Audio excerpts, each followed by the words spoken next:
Have you ever looked at something that just felt wrong?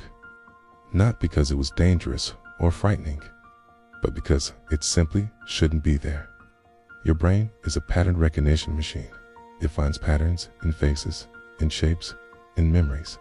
And when something breaks that pattern, even slightly, your mind reacts like it just brushed against a hidden truth you weren't meant to see. That's where this story begins. A man wakes up one morning, walks into his hallway, and finds a door. Not a new door, not a replaced door, a door that did not exist yesterday. There are no marks from old hinges on the wall.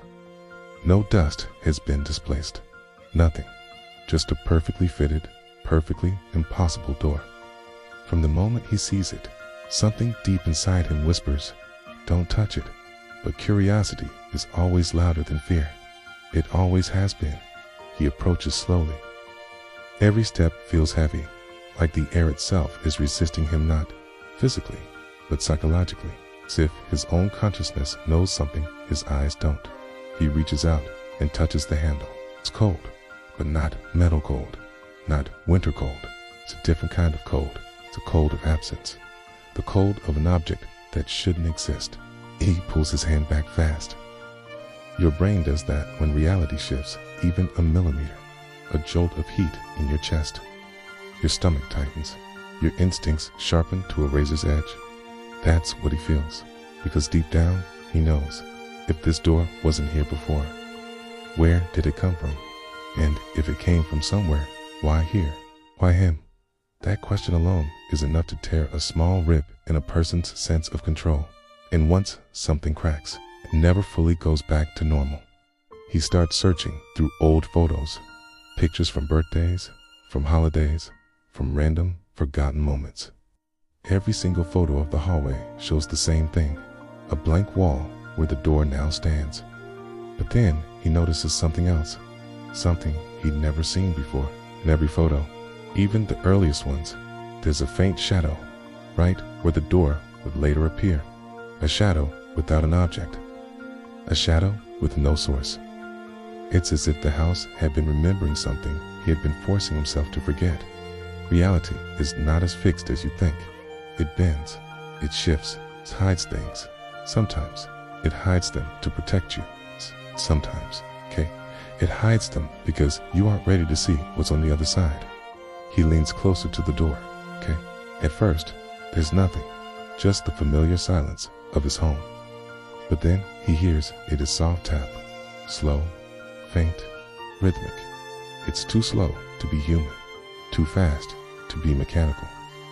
It comes again, tap, tap, tap. It sounds like a heartbeat, but it's not his. He steps back instinctively, and a chilling realization hits him. This isn't a door asterisk to asterisk somewhere. It's a door asterisk from asterisk somewhere. Something on the other side isn't trying to escape, it's trying to be acknowledged. Slowly, the house no longer feels like his. The temperature changes, slightly, but enough to notice. The hallway feels warmer than the rest of the house now. The air feels thicker, heavier. He tries to walk away, to get on with his day, but something strange happens. No matter where he stands, no matter what angle he looks from, his attention keeps drifting back to that door. The human brain is trained to detect anomalies. But once an anomaly enters your world, it becomes impossible to ignore. The door feels like it's watching him, not literally, but psychologically, like it's studying him the same way he's studying it. That night, he dreams. He sees a hallway, but it's not his. He sees a door, but it's not this one. Hey, he hears a voice behind it, not speaking, not calling out, just breathing softly. It's familiar breathing, like someone he once knew, or someone he once was. He wakes up, sweating, his heart pounding, and he's convinced the door is connected to his memory, not to a place. It's connected to something he forgot, something he avoided, something he buried. Memory isn't just a storage box, it's a survival system, and sometimes survival requires forgetting. Over the next few days, the door begins changing. He can't explain it. He certainly can't prove it, but he knows. The edges seem slightly darker. The wood looks older, more weathered. The handle feels smoother, as if it's been touched repeatedly. Each morning it seems. Closer, not physically closer, but mentally closer. More present, more insistent, more awake. He stops inviting friends over. He stops sleeping well. He stops turning his back to the hallway. The shrinking world always begins in the mind. Isolation is just a symptom. Obsession is the infection. To try and regain some control, he starts running logical tests. He slides a sheet of paper under the door. Nothing moves it. He marks the wall with tiny pencil lines. The door doesn't shift. He sets up a camera and records long videos at night. When he plays them back, nothing appears. But every time he reviews the footage, he gets this growing sense that something is slightly off, as if the angles are wrong, as if the space itself subtly shifts and warps when he isn't looking. Reality doesn't have to break violently. Sometimes it just breaks quietly, and you only notice after it's already too late. This is where most people misunderstand a story like this. They think the door is supernatural. They think it's a portal to another dimension, or that something evil is behind it. And maybe it is. But the truth is far more dangerous. The door is psychological. It's a manifestation, a symbol, a threshold in his own mind that he has never dared to cross. Every human being carries a locked room inside them, full of things they refuse to face. Regrets, traumas, unanswered questions, old versions of themselves they buried alive. Some brains manage to hide these rooms forever. Others eventually force you to find the key. His mind isn't haunted. It's trying to heal. And healing is almost always terrifying. One evening, the tapping stops and a new sound emerges. A whisper, so faint it could be his imagination. So soft it could just be the sound of his own breathing. But the message is unmistakable. It's not a word. It's just one single intention. Open. It's not a demand. It's not a threat. It's an invitation. As if whatever is behind the door has been waiting for him for far longer than he has been afraid of it. He sits on the floor opposite the door. Hours pass. He doesn't move. He doesn't sleep. He just watches. And the longer he watches, the more he realizes something truly terrifying. He does not fear the door. He fears what will happen if he never opens it. Because the greatest danger in life is not what we face, it's what we avoid. Avoidance rots reality from the inside out. He stands up. He places his hand on a handle. This time, it's warm. Human, warm, alive, warm. He turns it slowly. The mechanism clicks.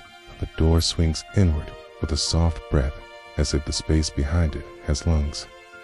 He looks inside, but what he sees is not a room, not darkness, not another dimension. He sees himself, not a mirror, not a reflection. He sees a younger version of himself. The version who made the decisions he still regrets. The version who trusted the wrong people. The version who loved too deeply and lost something he never recovered from. The version of himself he abandoned just to survive. The younger version looks up at him with eyes full of questions. Why did you leave me here? Why did you pretend I never existed? Why did you forget? And then the old truth finally hits him. The door didn't appear overnight. It appeared the moment he became too damaged to keep pretending. The mind cannot bury pain forever. Eventually, it demands to be paid. He steps forward, not because he wants to, but because he must. Healing isn't about becoming stronger, it's about reclaiming the parts of yourself you've left behind, okay? When he steps through the threshold, the hallway disappears. The world bends. There folds in on itself. The instant he touches his younger self, the door slams shut behind him. But here's the part that keeps people awake at night. The next morning, another person in another home wakes up and finds a door that wasn't there yesterday. You don't get to choose when your mind confronts you. You only get to choose whether you face the door, run from it, So ask yourself honestly, if a door appeared in your home tonight, would you open it? Every human has a door like this, a door they pretend doesn't exist. A door built from fear, memory, regret, and truth. You can avoid it for years. You can distract yourself. You can run in circles. But eventually, whether in dreams or quiet moments or sudden realizations, your mind brings you to that doorway, and it waits. The ones who step through consciously, those are the people who come out changed, aware, and whole. The ones who finally discover the door was never the threat. What you abandoned behind it was, and the greatest horror is not what waits behind the door, but living your entire life without ever opening it. Thanks for watching.